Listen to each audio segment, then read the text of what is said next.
Aloft is a crafting survival title currently under development and scheduled to release later this year in 2024. It will support both single player and co-op, and I think this title can shape up to become a really great co-op experience in the kind of raft genre. I don't know if there's something actually called raft genre, but you'll get what I mean later on in this video.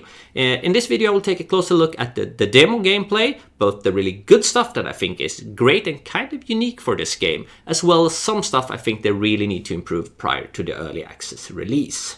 After creating the character, and the character creation is okay by the way, quite limited options, a few different body types, heads, hairstyles, hair colors, stuff like that, nothing special, but I've seen worse, and it is also just a demo. Anyway, after the character creation, you start Aloft like you do in pretty much every single crafting survival game out there, with nothing. You pick some sticks and stones and other basic materials, you use those to craft some tools, a working bench, and then you work your way up from there. Pretty soon you can craft your glider and fly out into the sky, and this I think is one of the points where Aloft stands out and is being a bit different. The world. It is beautiful. Very stylized. The world consists of a storm, a sky and floating islands.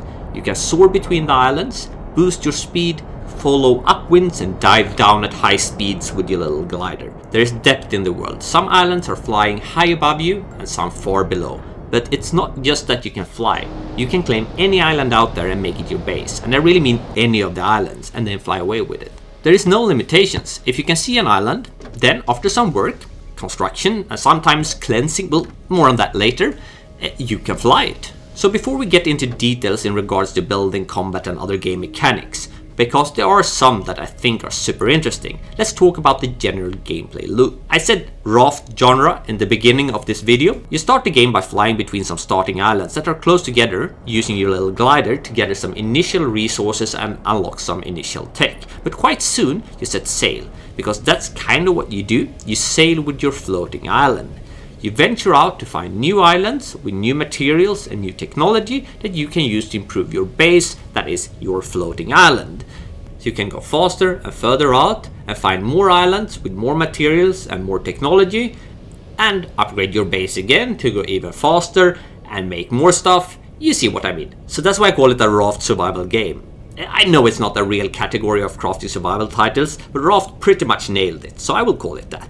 There are some things that are not as good as Raft, but there are also some things that are innovative and set it apart from similar games in this genre. This is also just a demo and a very early look at the game, so there is a good chance that some of the things will have improved a lot before this game entered into early access. So first of all, I want to talk about flying your floating islands, or rather sailing it, because that is what you will do and you will do it a lot. The sailing reminds me of Valheim to some extent. Maybe it is because of the graphics they used for the compass showing wind direction, because it is pretty much straight out of Valheim. Your speed will depend on the wind direction and how much of your sail that is hoisted. You can also move up and down in the 3D plane while sailing by adjusting different floaters. You can control the craft from behind the wheel, but also switch to a much more zoomed out view, where it is easier to see what is going on around you. I kind of wish some other crafting survival game had that when sailing. It's very useful. Looking at you, Valheim, I don't know how many times I run into a rock because I couldn't see anything because the sail was in the way. The island does not start spinning or lose control if you let go of the rudder, meaning you can set sail in one direction and then build and manage your base while going towards your destination. This is actually important, since it can take quite some time to sail between island clusters. The time in between the islands, is actually one of my bigger concerns. I'll get back to that in a bit. So the base building is probably where Aloft shines the most, and there are a lot of interesting ideas at play. First, the obvious one, the big one. You can sail away with the island you build on. And like I mentioned previously, this is not restricted. You can pick any island for your base. But there are also some other things that are really interesting. First, in regards to sailing the island, you need to build sails and floaters to move your island, but the type of sails you build, how many of them you have, and how big they are will affect both how fast you can sail, but also turning speed. And that leads us to the next very interesting building mechanic, scaling. Some of the stuff you build can be scaled when you place them, and it's not only cosmetic. Take the sails for example. If you make them bigger, it will cost you more materials, but also provide more surface exposure to the wind and thus higher speed while sailing. There are windmills that can be used to automate some of the crafting and refinement of materials that also provide more power when scaled. And this is another system I think is really interesting. You have to set up transmission of power mechanically between the windmill and crafting station, and the power will also be affected by wind, like both the speed and wind direction. I hope this system will be expanded on during development to be used in more ways, because I think this has the potential to be extremely fun to play around with. There is also some cosmetical scaling you can do, like with this beam. You just click and drag it in any direction. Why don't more games let me do this? You could, with, well, a lot of work, potentially create any shape by doing this. Hopefully they will add more parts that you can interact with this way, not just beams.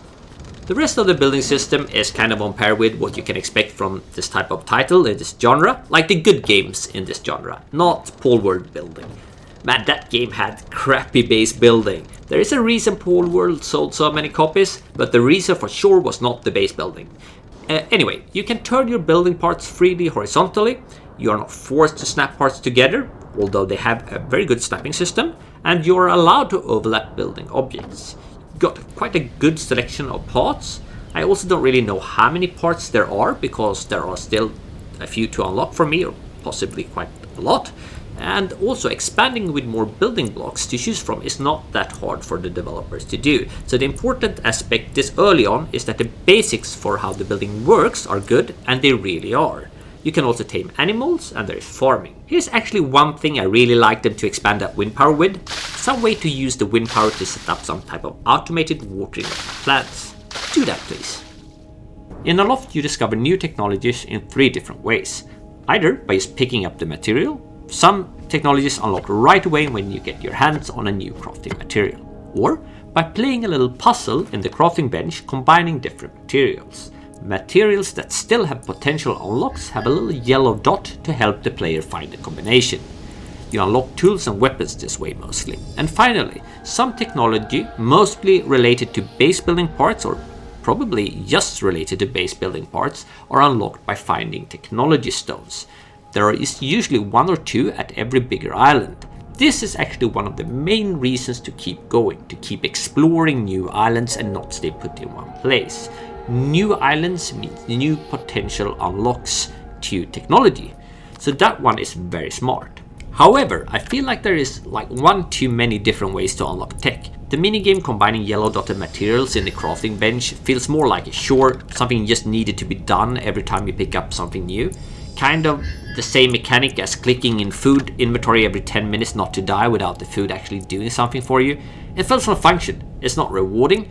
Better just keep it 2 ways, unlocking some tech Valheim style by just picking up the material you find and the technology stones.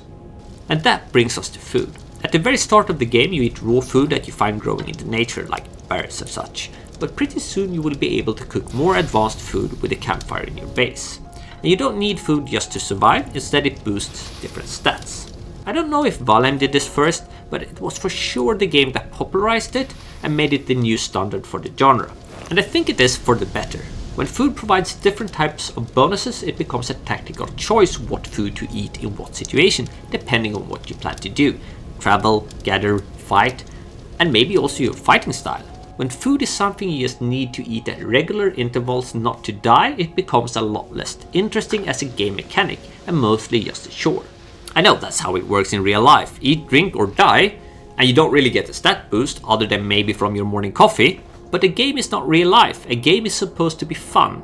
So realistic does not automatically mean good gameplay. A lot of time it just equals boring. So thank you Valheim for popularizing this in the crafting survival genre. Let's talk about movement and combat, and I will start with the good things. The glider, it is super fun. It feels extremely nice to control, everything from how you change direction in 3 dimensions to how you can boost the glider and triple boost if you time your clicks correctly. You have to time your clicks or boosting clicks, and if you do, you can boost several times after each other. This is a very good little game mechanic that is actually used in different variations in the game's many systems, like crafting and gathering resources, and even combat. Other than the glider, the player movement have some issues they really need to fix prior to release. Other than the actual object for stairs, anything that is just the slightest terrain difference will stop you in your tracks. That includes if you kind of use building objects to build a stair that looks exactly like the stair but not the stair object. You will have to jump up. You can't walk up that stair. They really need to add an animation and code for you to just lift your leg, take a step up, on anything that is kind of knee height difference to where you are currently standing. There is also some clipping in the terrain they need to fix. Some of the islands you come across are infested with fungus, and you can purify them, turning them into green lush islands by fighting mushroom type mobs on the islands and cutting down some fungus infestation. You got a bunch of different combat mechanics like block, dodge, show, leap and more. However, the enemies that you currently encounter in the game do not. There are a few different types of mushroom-like enemies. Some of them hit harder, they can take more hits, but they behave pretty much in the same way. They move towards you, and if close enough, try to hit you. So despite having all the different type of possible actions to take in combat, there is no real need of using them. You hit the enemy, you back off a bit, and then you hit them again, and you just repeat until they are dead. For combat to be interesting, it's not enough if the player have interesting combat mechanics. The enemies do need them as well. Hopefully this is something they are working on, and I hope we will see more and especially more difficult enemies when the game actually releases into early access. When talking about combat mechanics, the dodge, I really wish they would take a look at that. There is no real dodge roll, but there is a dash. It works by the way that if you are looking at the enemy in a fight and you move backwards or sideways while pressing space, same key as for jumping, you dash backwards or sideways. Problem is, sometimes there is terrain behind you and you want to jump backwards. You don't want to dash backwards, but since enemies are near you, you dash and you get stuck. So please separate keys for jump and dash. Before I summarize, don't forget to give this video a thumbs up if you liked it. You also might consider subscribing if you're not already subscribed. I do a lot of content on survival crafting games like in this case Aloft, but also survival city builders. I do let's plays, let's builds, different types of guides and like upcoming titles as well. So if that is something you feel that you enjoy, then maybe subscribing might be worth your time. Well, anyway. So I think Aloft has a lot of potential. The world is stylized and beautiful. The sky looks like something out of a Studio Ghibli movie. The base building is great with some really innovative ideas. But the developers do have some stuff I feel they really need to solve prior to early access if this is going to be a real raft contender. The world, the sky, the islands, like I said, they are beautiful, but it all looks the same. Once you have seen the first few islands, you have seen it all.